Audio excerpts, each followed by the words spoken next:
Welcome back, and Tom joins me now in the studio. Tom, what's up first? Well, 5 months on from the July riots in Xinjiang's capital, Urumqi, the economy and, in particular, the tourism industry has taken a huge hit.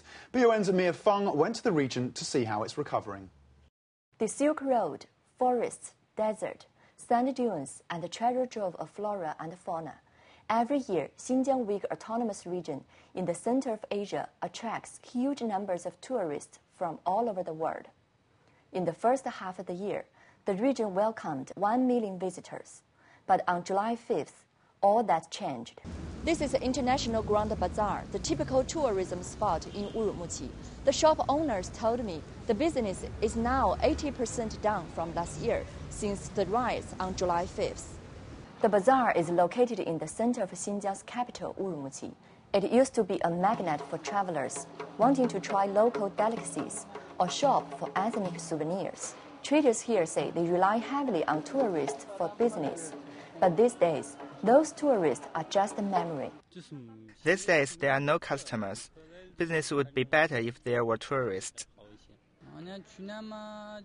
There's no business at all. This year, I lost money. I used to make more than $400 every day, but now I can only make about $10. The bazaar has given the merchants 2 months free rent as well as free heating to help them through these tough times. But the obvious question remains, how can they make money without customers? The Xinjiang government says it's doing what it can to improve the situation. We ensured the safety of visitors who were still in Xinjiang when the riot happened and encouraged Xinjiang people to travel around the region afterwards. 5 months on from the original disturbance, the Xinjiang government is trying harder than ever to convince both residents and tourists that the city is safe again. But the government hasn't just focused on tourist safety concerns. In an appeal to their pockets, it has introduced discount hotel rates and cut entrance fees to attractions. 70 miles away from Urumqi is the Lake of Heaven. At this once popular tourist destination, visitor numbers are down. But those who have made the trip seem relaxed. This group has traveled all the way from Hunan on the other side of the country.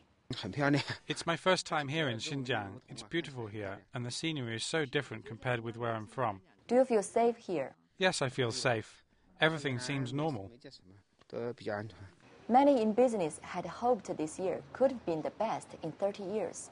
Instead, the opposite has happened, with tourist figures mirroring a stock market crash. But just as every market bottom provides unique investment opportunities, the Xinjiang government is treating this low point as just that, an opportunity to reach out to untapped markets and draw in tourists from new areas of the world. And some already see light at the end of the tunnel. There are two ways to think about it. Xinjiang has drawn a lot of attention from all over the world because of the riots, and more people now know about Xinjiang. We are very confident and believe Xinjiang's tourism industry will be back to normal by next year. That may seem like a rather ambitious goal, but there are already some positive signs. Xinjiang has just signed a $730 million deal to build what will be Asia's largest ski resort in Canas, in the northern corner of the region.